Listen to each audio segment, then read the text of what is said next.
Hi, I'm Alberta Soranzo, and this is episode 232 of the Service Design Show. That familiar tension. Your gut screams this idea could really change things. But the system, the culture, whispers play it safe, stick to what we know.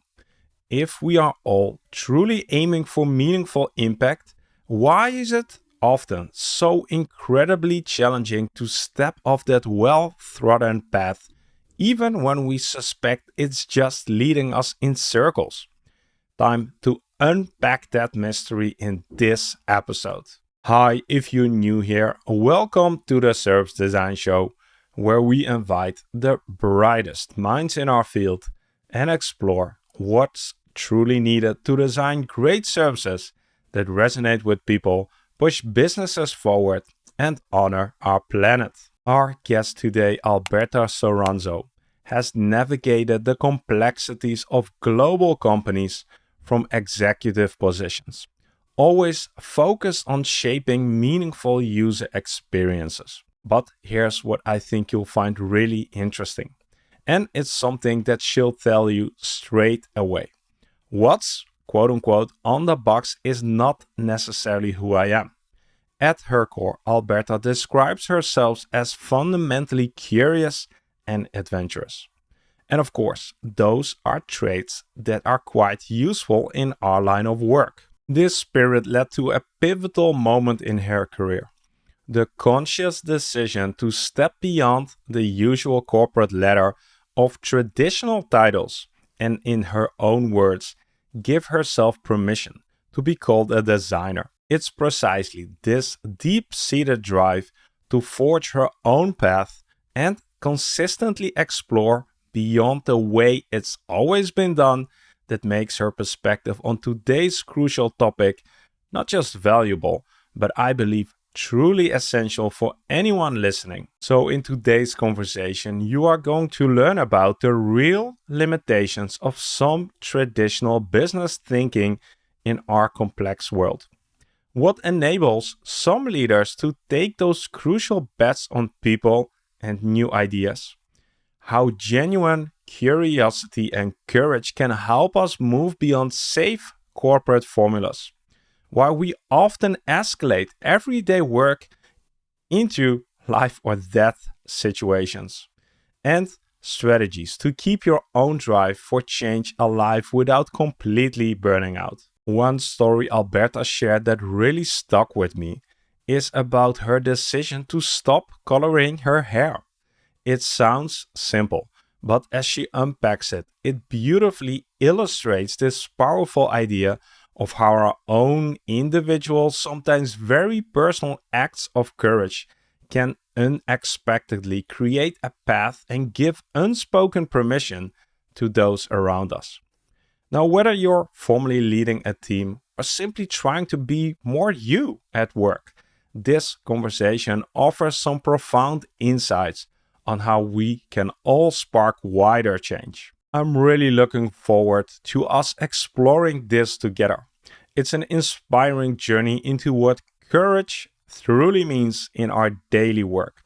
So let's step into the conversation with Alberta Soranzo, and I'll be back at the end for some closing reflections. My name is Mark Fontein, and you are listening to the Service Design Show. Welcome to the show, Alberta. Thank you for having me, Mark. It's great to be here. I'm excited. We are going to explore a topic that is very important to a lot of us out there. It's a challenging topic. It's an interesting topic. It's a topic I would love to explore with you. We're going to talk about courage and how that plays a role in the work that we do. Because you shared with me that you hope that our organizations and our leaders show a little bit more courage in order to create the change that we are looking for.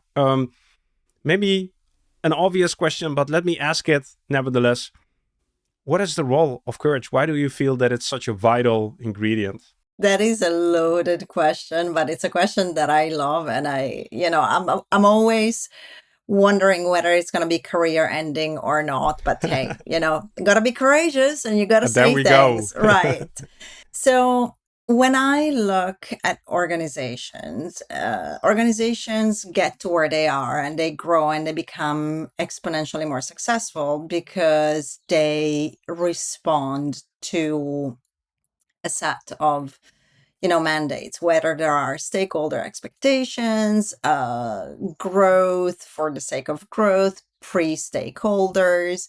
There's a formula. There's some sort of formula, and when you scale or when you pivot or when anything needs to change, having a formula is something that reassures not only the people who are in the middle of change, but also the people who are expecting something from this change.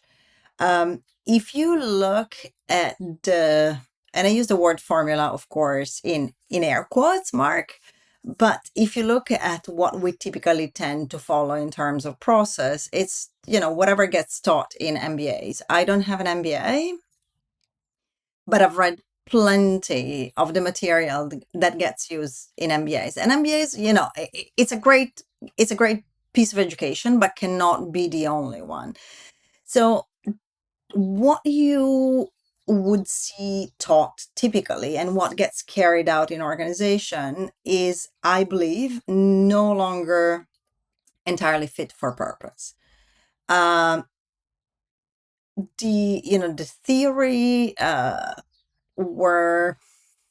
theory were developed primarily when industry and organizations were producing material goods. So if you look at what Taylor wrote and what gets then translated into executive business education, it's a very clear process with very clear step and very clear objective. Thing is, we're knowledge workers. We work in complex domains that are non-deterministic. So you know where you start, but you never know where you get. And doing the same thing over and over, it's not my definition, but I believe it was attributed to Einstein, is the definition of insanity. But it's safe. It's safe because it's a proven method. Everybody does that. Nobody's going to get fired for doing the same thing that everybody does. Courage comes into play when you are ready to accept and internalize that isn't going to work, that you should try new things, that those things could potentially fail. But that's the driver of change. So I've been watching recently, I haven't finished it. There is this Netflix show called The Playlist, and it's about Spotify. It's about how it's fictionalized and it's very interesting. It's seen from different angles. But so when you look at how they explain the birth of Spotify from the point of view of setting up the organization to setting up the technology to deciding what what were the must do's versus the must don'ts, what you see is courage. It's taking risks, is making a bet on the base of convictions, and look at where Spotify is right now. It's a great documentary, but it's a show. It's not a documentary, but I absolutely recommend it. And so I think that if you want magic, courage is the foremost ingredient. That is a very important thing you said at the end. If you want magic, we'll talk about whether or not people and organizations want magic, but to sort of get us warmed up a little bit more, like when you think about courageous acts within the organizations that you've been in, like what's one that stuck with you? Yeah, actually, I want to mention two. Okay, let's go. Because they're very different, but these are all things that I think business leaders should and could do. One is, ages ago, I was working in an agency, And we were working for one of our clients was a company that does asset management. I will not name names. So the regulator had issued some directives that needed to be respected, that could be, you could meet the demands of the regulation by implementing something simple, potentially making a lot of money on top of what you were implementing, designing some really nice interface, and kind of like bringing it home relatively easily. And my then boss, who was the CEO of this agency, who was a firm believer in user research. He had started off as a researcher himself. He saw the opportunity to do something different. So he went to our customer, said, we can do this. It's going to cost you X. We can tell you exactly how long it's going to take. However, there is a bigger opportunity if we take the time to do user research in this way, do proper ethnography, and with your clients and some other clients. And interestingly enough, our client said yes. Let me figure out. So it was kind of like double courage. And so in the end, the client ended up spending more in the immediate, but they were able to launch something that didn't exist in the market that kind of became the defining standard for that particular thing, right? So it was the courage of my boss of saying, hey, I'm risking a pitch because I believe there is something different. And then the courage of the client in saying, actually, I'll listen to you, you're the expert, let's try this. So that's thing number one. And so it's courage in your day-to-day practice. The second thing that I wanted to mention, I think, is courage of my boss, my current boss, who hired me fairly recently, because he wanted some things to change, right? And I remember our first conversation where he was describing the organization as as it was, and didn't really go into the challenges. Said, I want you to take a look at the challenges and figure out what you think they are. I said, I can do that, but I can promise you, I am not the kind of person that you probably have had around, et cetera, et cetera. So, yes, I know that's exactly why we want you here. And I think it's a lot easier to hire someone who comes from a very specific background, and then say, oops, it didn't work out. In this case, I kind of felt that he stood for what he believed was right, and that then becomes me really not wanting to let him down. Okay. So the first example is two people taking a leap of faith to Yeah. some extent. We're always taking a leap of faith, no matter what we do, even if we have a recipe that we're following. But the leap of faith is bigger if you're stepping into the unknown. Mm-hmm. And the other one is somebody wanted consciously to something different, and therefore they made the decision to engage with you instead of doing the things they always done. Is that a correct summary? I think that is a correct summary, right? Yes. Yeah. So a lot of underlying questions here. If you speak to people within organizations, a lot of them will say, yes, we want to innovate, we want things to change, we want new things, we want to grow. But at the end of the day, do they really? Like, what we're seeing is that, yes, they want change, but they are not willing to actually put the actions behind those words. So I guess in your case, that could also be like, yes, we want things to change, but when you start stirring in the pot, I don't know. How is that working out? What are you seeing? Like, what is the difference between those two attitudes? I look, I think that you kind of nailed it, right? There are people who say that they want to change, but they are more than happy for the change to happen after they've left Yes. because because of the way organizations are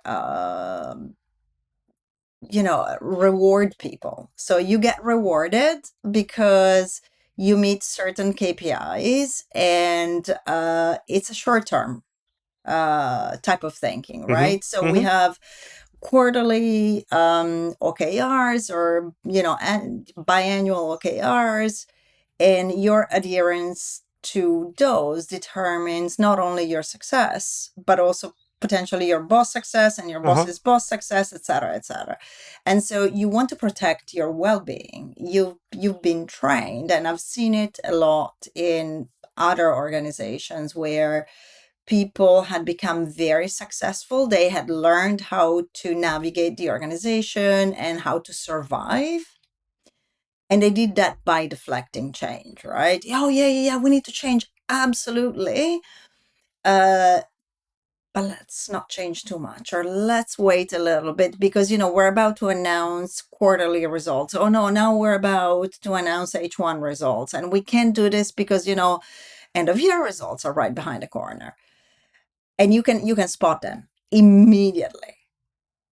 And then there are the people who, and I think that at the moment I am in an environment where actually change is embraced at all levels, right? Of course, not in a reckless way because, we're a listed company, we have stakeholders, but there is this creating of a safe space for you to try different things. Of course, there are guardrails. Nobody wants to be completely unreasonable or reckless or irresponsible. But you can tell, it's people that talk a lot less about change and kind of change themselves and role model that Mm. those behaviors that they want to see. So, what are you seeing in your current environment that makes you confident that change is really not only sought after but also acted upon? Like, what's different in this environment? So I think it's a couple of things. Well, first of all, I see it happen, right? And I saw it How? What do happening you see? in What are my the role. signals? Yeah. So in my role, for instance, we went through. I was effectively given the task of understanding whether the team I came to lead was equipped to support what we have as stated organizational ambition, right? And when I said, actually, I think we could be set up differently, and we could make these changes, even though they were substantial changes for the organization, they let me make them. I had, of course, because when you redesign a team or redesign a function, you have to be extra careful that you are not breaking any laws, that you're not breaking anything in the organization or breaking the things that need to be broken. It took months of preparation, but they let me do it. And I've seen the same things happen from we are not able to incorporate this technology directly because we don't have all the guarantees that it's secure. Okay, let's spin up 5 sandboxes so we can go much faster in trying out what works and what doesn't. And it may seem like, duh, of course you would do that. But the reality is that when you work, I mean, the corporate world is incredibly complex, right? When you're in house in a startup, it's not the same beast. It's like turning a canoe or turning a tanker. And even these things that seem tactical are actually massive. They trigger landslides on the back of that. So what's a tactical thing that you've seen that triggered a landslide?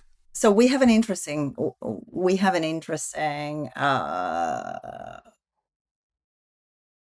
problem. or challenge, shall we say. Nobody likes the word problem. We are very much under pressure uh, to meet accessibility standards. Everybody is at the moment, but if you're in an industry that supports or that sells to the governments, educational institutions, etc., it is a real thing. So the European Accessibility Act is going to be enforced from next month. The ADA is strengthening or tightening the net soon, next year, I think. Um, and typically the approach is, okay, well, we'll start looking at the pages, we will do some analysis, etc., etc. We are in the middle of a fairly visible activity that I cannot really talk about openly just yet, but it will be seen. And we were going through the usual process of this is how we procure fonts, this is how we procure designs, this is how we procure all these other things. And it would have put us tremendously behind in terms of being ready for EA and AA. And someone on my team had the amazing idea of saying, actually, all this prep work that has been done didn't really think about accessibility. So here's some other assets that we can replace rather than going this a custom route. We should go with this stuff that has been tested, is already accessible, etc., etc. And it seems like a tactical, super tactical thing, right? The reality is that for years we've done certain customization, and that took time, money, and create an enormous amount of legacy. And just by listening to someone in the team who's, midweight, maybe, and giving them the opportunity to present their ideas, suggest solutions, and then trying out those solutions and realizing they were much better than the way we were doing things is, on one hand, there is an avalanche of immediate impact because we're saving time, we're saving money, we're going to be ready, etc., etc. But it also sends the signal we're not the only design team in the organization. It sends the team to everybody else in the group that actually you could be doing things in a different way. Yeah, you're role modeling the behavior, and you're hoping that this inspires or gives others the permission to also start doing things that aren't in the recipe, but you might know that are good Yeah, for the bigger whole, right? for the bigger picture. For the Yeah, bigger but picture, yeah. and I think in this case, inspiration. We're talking about courage, right? Inspiration is less important than making people feel like they have permission. Case in point, I have Oreo hair, right? Gray on the top, not gray on the bottom. And that was a conscious decision. I decided to stop coloring my hair. I've been coloring my hair since I was in my early 20s. And it's a waste of time, waste of money. And I mean, for me, if people want to dye their hair, and the point is not the hair. And then I had a allergic reaction. So I was doing myself harm. So I agonize over the decision because when you work in a real job, right? Um, you worry about it, and you're a woman, you worry about these kind of things. Am I going to look old? Am I going to look unkempt? Am I going to... And I was like, you know what? My health is more important than that, my peace of mind. And I was looking for a job when I made the decision. So I was like, how am I going to interview through this? So anyway, I decided to do it. I landed a job, and I'm happy. I'm really happy. This was a test for the hiring organization. But the this is not why I'm saying this. I'm saying this because ever since I've had my Oreo hair, and eventually it's no longer going to be like an Oreo, two colors. I cannot tell you how many women came to me and said, "You're inspiring me to do the same things. I haven't done it because I thought that if I did it, I would be perceived in a different Mm. way." And I think that that's something that's really easy to forget. People look and people listen. And what we do, how we act, whether y- we are courageous, whether we're vocal, whether we stand up for injustice. It's a little bit like having kids. The behaviors that we display are the values that we role model. And this idea of creating a path for other people, whether it is to be, uh, you know, not dyeing your hair or anything else, um, I think it's absolutely something that when you get to a certain point in your career, you have to do. It's kind of like, for me, social responsibility. And when you say when you get up to a certain point, what do you feel as that point? When was that point for you? For me, it never is, right? Sometimes I surprise me, and this is my thing. I don't feel that I have arrived. I don't think I'll ever feel that I have arrived. But at some point, I realized that people did listen and did take what I was saying seriously. And I remember this was about 10 years ago, thereabouts. I did what I typically do when I have new people in a team, or if I do like the first two, three town halls with a new team, I'll tell them I have an open door policy. Come and talk to me, book some time. At this point in time, this was pre-pandemic, as I said, about 10 years ago. And so I was, just like, stop me in the hallway, let's go have a cup of coffee, etc., etc.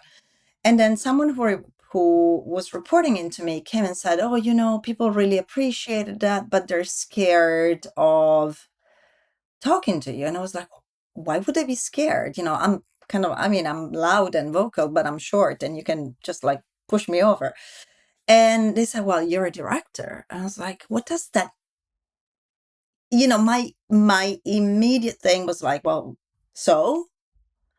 Um, but it does matter to other people. So I think that was the moment, the kind of like the moment it became real. But it's been a progressive thing. People, I suppose, yeah, at some point you realize that people start quoting what you said. "Oh, but so and so said," right?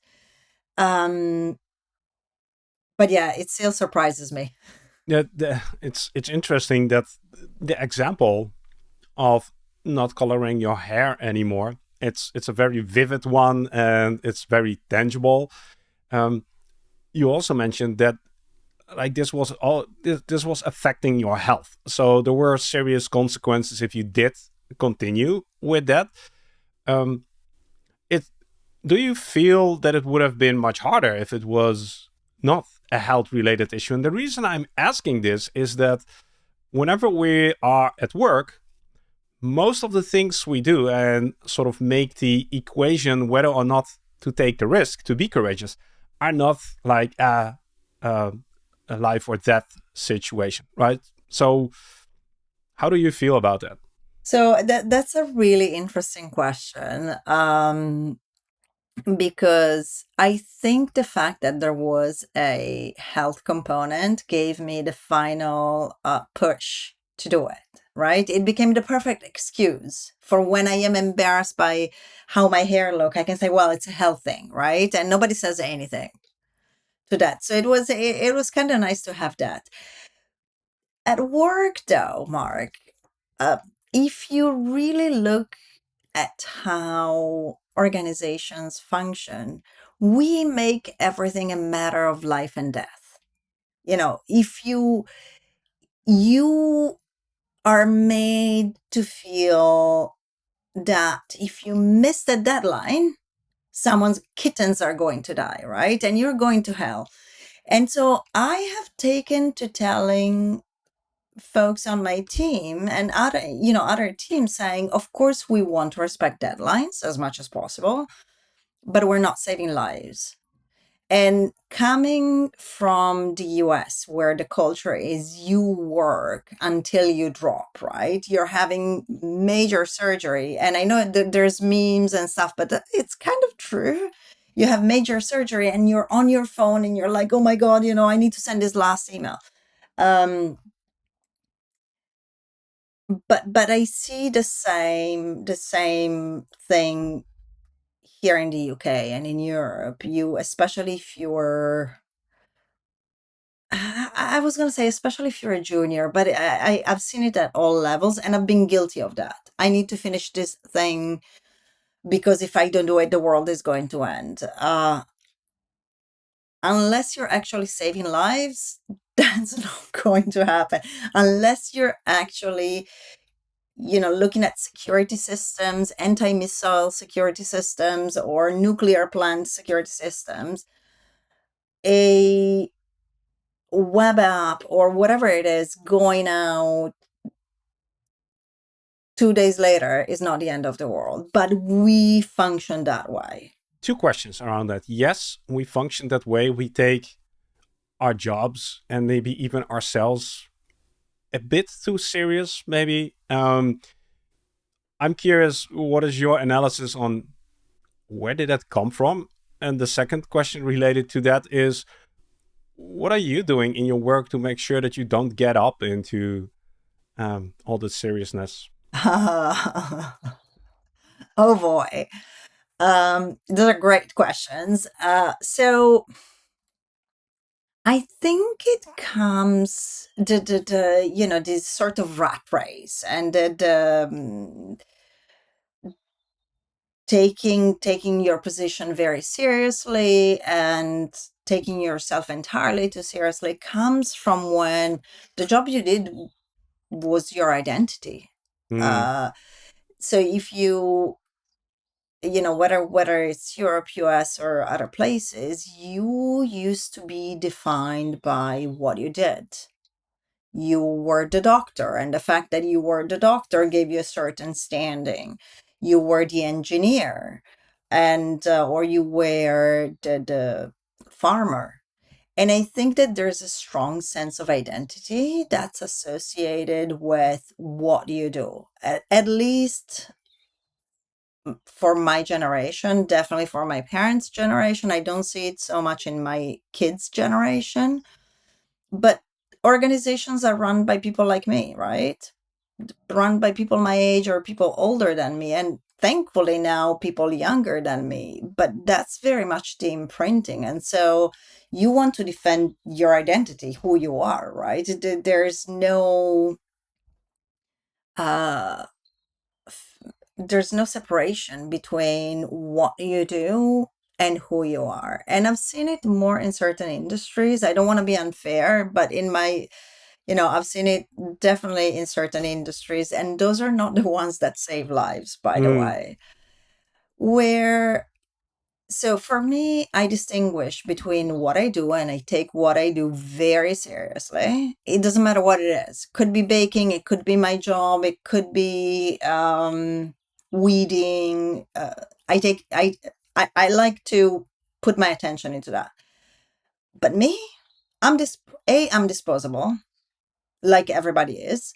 B, I'm constantly learning, so I'm very comfortable with. In fact, I'm very happy that I don't know everything because that gives me the chance of going down massive rabbit holes. And I try to remind myself that we're all people. I think in the prep we're talking about how one describes themselves.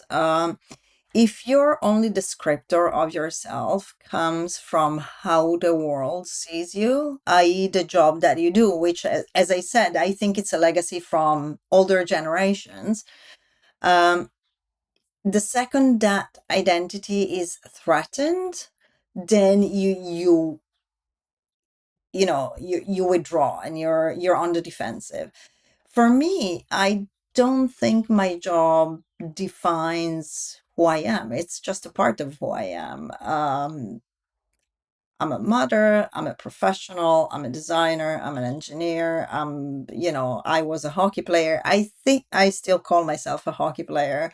Um, I'm a baker, and I'm also, a procrastinator, and I'm also an insecure person. There's so many sides to me that depending on when you catch me during the day, you could have completely different opinions of who I am. And at that point, I have too much to choose from. It's like the choice paradox. What am I serious about? So it's rather, I think it's much more easy for me to focus on being serious about the things that I do as I'm doing them than about myself as a person. And that is some piece of advice that it sounds super important, and I relate to that.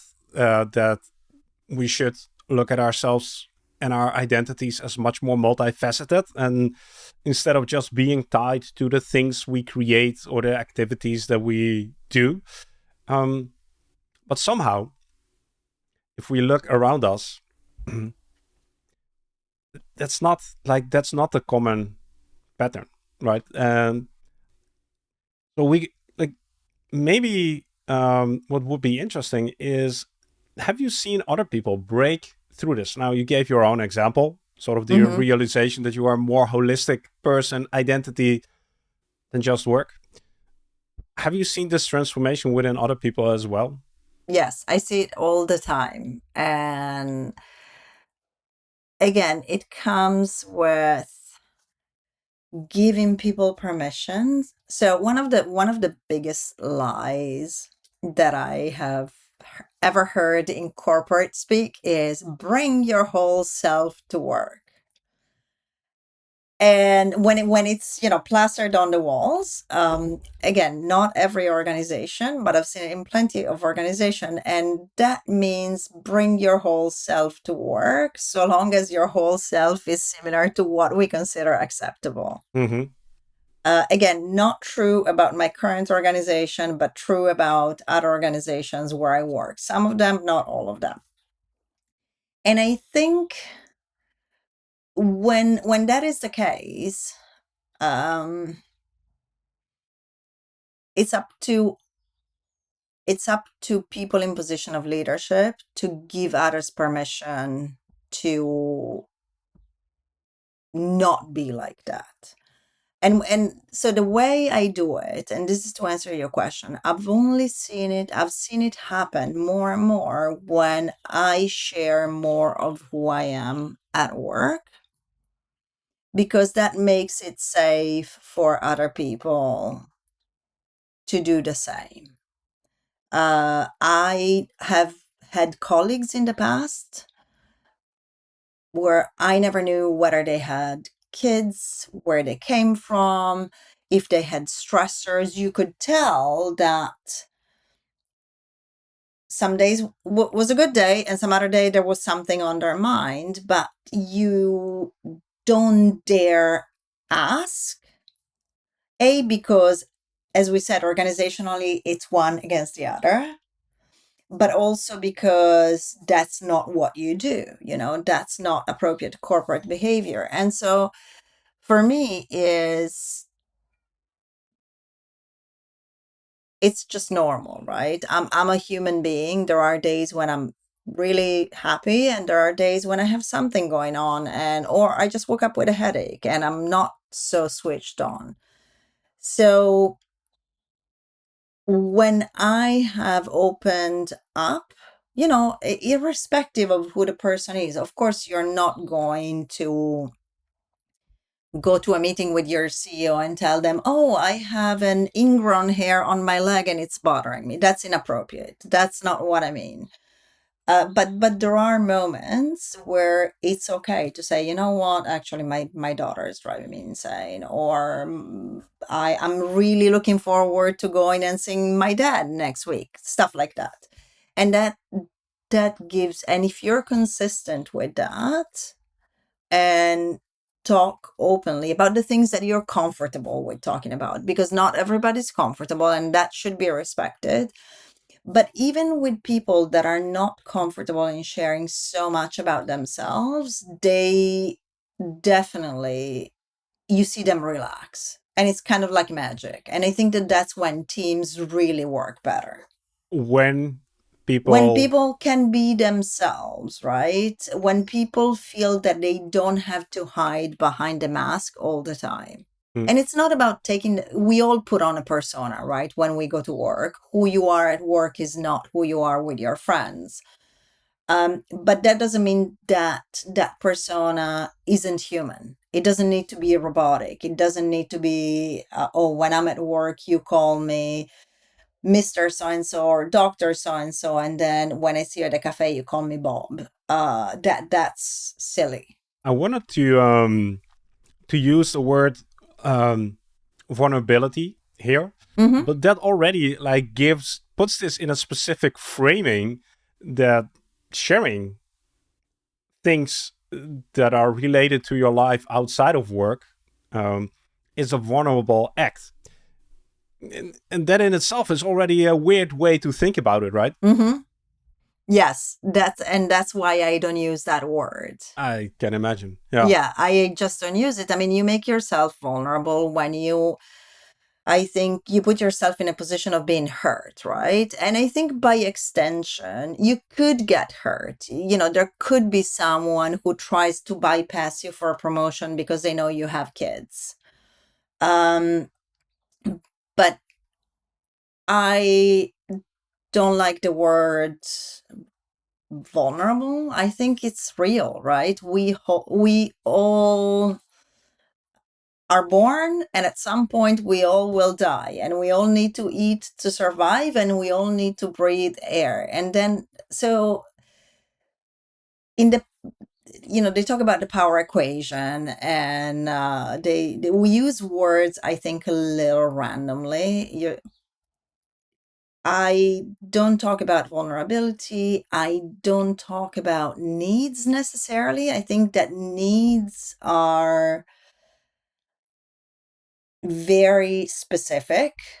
Uh, and I don't talk about power or owning. That's another word that gets abused in corporate, I think. For me, it's more about accountability. We're all accountable for something when we are in any kind of contract, whether it's social or professional. Um, and I think accountability is focuses on what you are ultimately responsible for rather than the thing that you keep for yourself. Can you like what are you responsible for? How do you see that? Me Yeah. personally, in my job, I am responsible for creating the space for my team to do the best work that they can do. I look at my job as So I look at my job in layers, right? When it comes to the responsibility or the accountability I have towards an organization, my accountability is revolves around connecting decision making points with points of impact. So you tell me you want to achieve this, great. Here's what we need to do. Here are the dependencies. Here what the cost is, and here what you expect to see happen. So decision impact towards my team is, okay, you're part of creating this impact or defining this impact, depending on which role you have, or investigating the problem space for the impact to happen. My job is to give you air cover, the tools and the support that you need to do what you're already good at. And that for me is important. There are people in the team that I have the opportunity and the privilege to lead right now. The vast majority of them knows things that I don't know. And that's the beauty of it, that what they know together with what I know produces an outcome. It's not even an addition, it's a multiplication. So it compounds the power of the collective knowledge. but my job is to make sure that they can do that, just that. It seems like a pretty healthy environment where a lot of interesting things can happen. Um, you already shared it wasn't a linear journey towards this position. Now, for everybody like us who's listening and who doesn't have leadership like you or the support like you, who does feel like, yes, I am courageous, but all the people around me and the system around me isn't set up to support this. Um, like it's very exhausting to be the quote unquote rebel and the person who takes risks and like being pushed back and I don't know, yeah, getting pushed back takes a lot of energy. Like, what would your what would you say when somebody in that situation approaches you? Like, what do we do? I God, that's a really, really hard question to answer. What would And you do? Let what me, I can tell you what I did, because yes. I didn't always, I wasn't always in the position I am, right? I've always been a rebel. I love that you use that word. I've always been more than a rebel. I've always been questioning, right? Of course, it's interesting when you look at the learning curve, you're very dogmatic when you start because you're fresh out of education, school, or a course that you did, and you think you know everything. And then the more you go on, hopefully you realize how much you don't know. Um,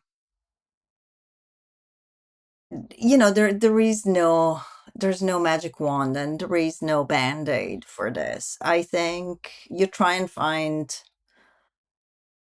people. I've always tried to work with people that inspired me or people that distinctively I felt were willing to take a little bit of risk or push the boundaries a little bit. I'm Italian, so we think about rules as a framework, but they're bendy. We're so I sought out that kind of people. But the reality is that we all have to pay bills. You find there's amazing people out there, people that I've been lucky to work with and that have inspired me and gave me that you can be the rebel and you can still be productive and valuable. I would hesitate to tell anybody quit your job and find the right one because the market right now is insane. And as I said, we all have to pay the bills. I've had, even as someone in senior leadership position, I've had to grit my teeth and just bear because, we have obligations. And so I don't know that I have any, magic bullet to solve this. Um, I personally, as you can tell, I like reading. I think I found a lot of strength when things were really hard in learning as much as I could about how organizations work and how they're run and what makes the people in those organizations act in one way or another. And you used the word rebel. It made me think about some of your compatriots, the corporate rebels, and the work they're doing. And I think that I got a lot of ideas about what to do and what not to do from them as well. So I think it's, for me, my thing has been educating myself. And as I was growing professionally, trying to model that behavior. And trust me, not everybody loves working with me. It's also a matter of style and what is good for you at a particular stage. So sorry, I don't think I have a great answer to that. Well, maybe let's double click on it because you mentioned that you started learning about how organizations work. Yeah. How did that help you? What did you learn? So if you don't know how an organization is run and you don't know how the very basic, I'm not talking about becoming an expert of finance, investments, and all the moving parts that go into making a complex machine work together. It's way too easy to fixate on individual behaviors as the cause of all evil. And I think that that's unfair. There are some people who are just stubborn and obtuse and maybe scared. You don't know their story. Um, that, however, are convinced that they're doing the right thing because that's what they've been taught when they did. I don't want to say when they did an MBA because then it seems like I'm anti-MBA, which I am not. But that's the only model that they've had. But from the outside, you don't know any of that. So you see someone who's acting in a way that to you is unreasonable.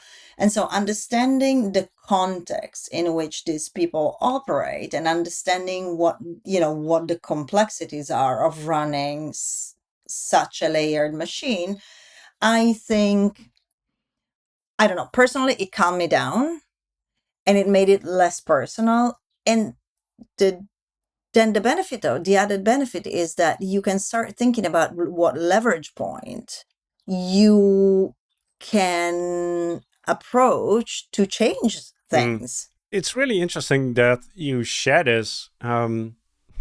We're sort of looking for words here, and the word that's been overused, but I'm going to use it anyway, that came up in this case was empathy.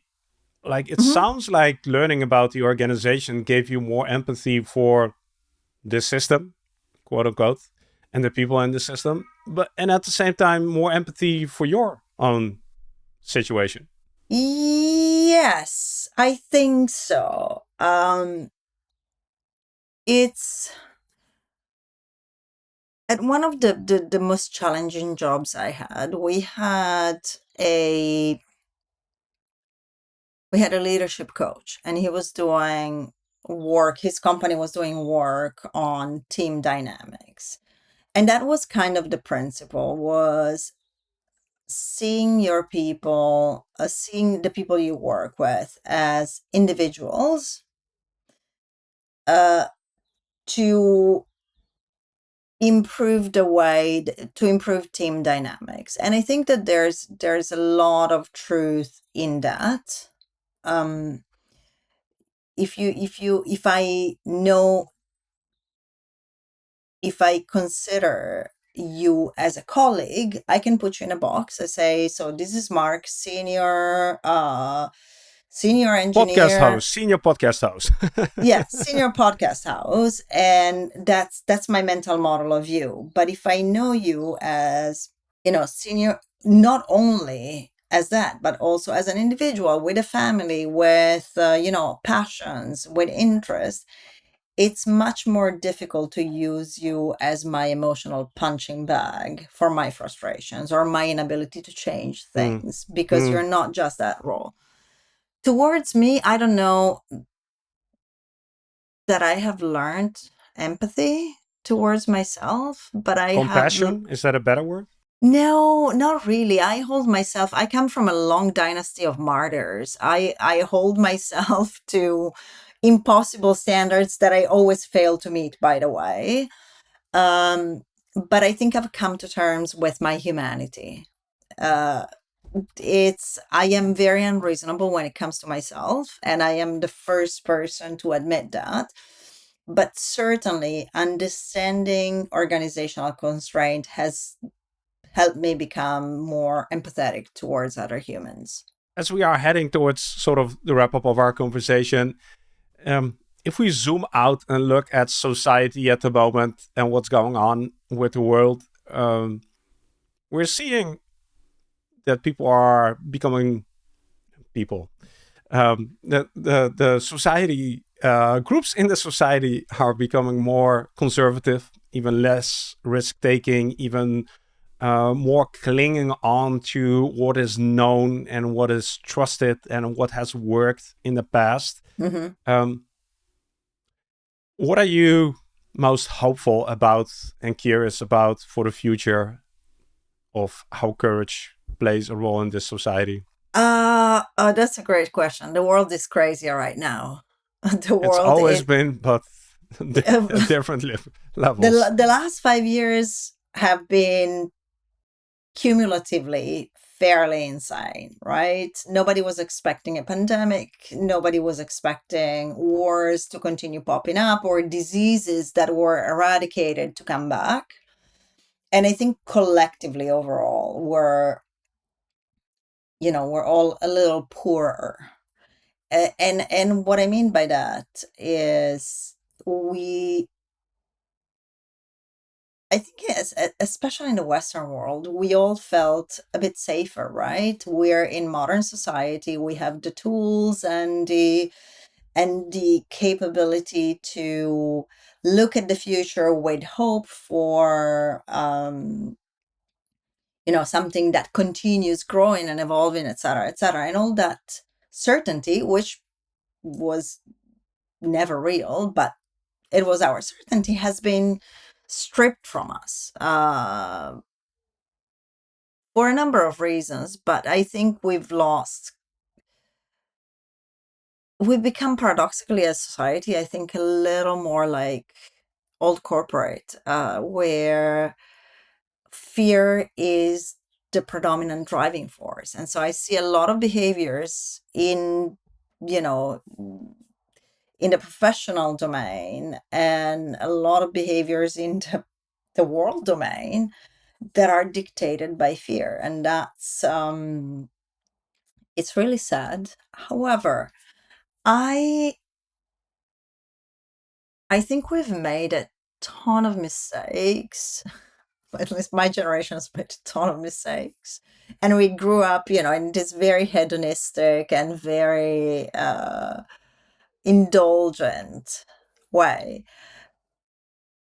But our kids are not doing that. They're so much more alert and so much more engaged than we ever were. And I do think that if we, while we're in this phase where, again, I'm talking about my generation, so middle-aged people, if we manage to have the courage to relinquish those reins a little bit and let the new generations move towards, think about a world that works in a different way, I think there is some hope. Yes, and as a parent of two, I will do my best not to not to ruin my kids and let my desire for stability and control and predictability take their rights away of shaping the world in the way they see fit,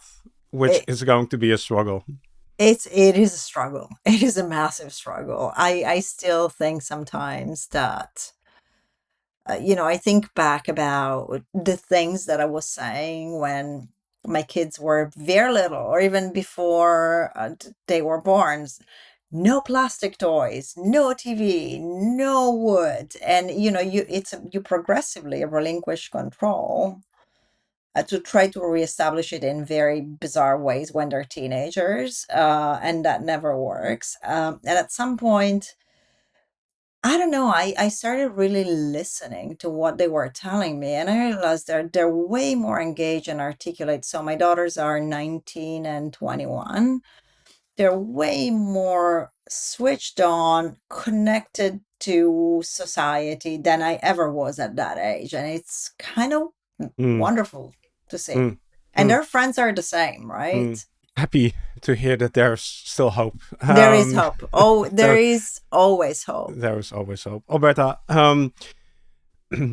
as we know, uh, it's very easy to come up with an answer if you're asking the right question. And we like to end the conversation with a question.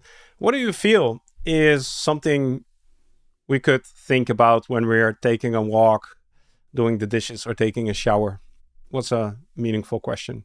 A meaningful question. I will go back to a TV show. It was TV show, feel good TV show, kind of like medical, kind of like Grey's Anatomy, called New Amsterdam. And of course, there's the sub story, there's the hero path, etc., etc. But the thing that struck me about this TV show is that the main character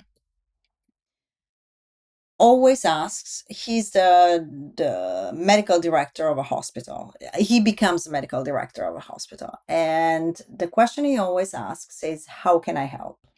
Not what can I do, it's how can I help? So focusing on the way in which she could be helpful. And so when we think about that question and translate it to our reality, is what can I do to make it this better? How can I make it this better? How can I relieve pain? How can I support those that need it? How can I make my company more successful? Thinking about, and for me, the how can I help puts the own puts the responsibility, the onus of our actions and the control of our actions on us. So there is a part, it's an acknowledgement that there is a part that we can play. It doesn't matter if we're this junior or this senior, if we are this able or disable, there is still something that we can do. And I think that agency is also what fuels the hope that you talked about in the previous question. How can I help? That's the question to think about. Yeah. Thanks. Really interesting and inspiring. If people want to reach out and ask a question or connect with you, what's the best way to do so? LinkedIn is a great way. I have a website where there is a very little, but there is an email, and the website is albertasoranzo.com. Don't go hoping to find any secrets because there's none. Or all days I would have said Twitter. We don't do that anymore, but I am on Blue Sky and some other things. We'll make sure to add all the relevant links in the show notes. Alberta, thank you for addressing this topic with us, taking us on an interesting journey and exploring some of these topics without any grandiose conclusions, but at least sparking hope. Well, Mark, thank you so much for having me. I've been a fan of the show forever. And when you messaged me about me being here, I was so excited. And I really enjoyed our conversation. I enjoyed the fact that I'm very grateful, I should say, for the fact that you are creating a space where we can spend an hour talking about courage. I think it's a beautiful thing. So thank you for having me. It's my pleasure, Alberta. Thanks. I wanted to share a few thoughts that are really sticking with me. What truly resonated was how Alberta connected those big ideas about organizational courage right back to personal everyday acts. That story about her Oreo hair, for instance, wasn't just about appearance. It was a powerful example of how one person's authentic choice can quietly grant permission for others to be more themselves too. It makes you think, doesn't it? In our work as service design professionals, perhaps the most potent tools we have for fostering change are our own courageous choices. A huge thank you to Alberta for sharing her wisdom and her stories so generously with us today. I hope it leaves you feeling as inspired as I am to look for those opportunities to act with a little more courage in our own ways. If you've enjoyed today's conversation, please do me one big favor. Click that like button on this video and leave a short comment if you haven't done so already. Not to feed the algorithm, but to let me know whether or not we are on the right track by addressing topics like this. Finally, before we part ways, please take a moment to reflect and celebrate that by joining us today, you directed your attention towards learning and growing as a professional. So, from everyone who you are going to impact through your work, thank you for taking the time and making the commitment. My name is Mark Fontijn, and I look forward to having you with us again for a new conversation on the Service Design Show. Take care and see you soon.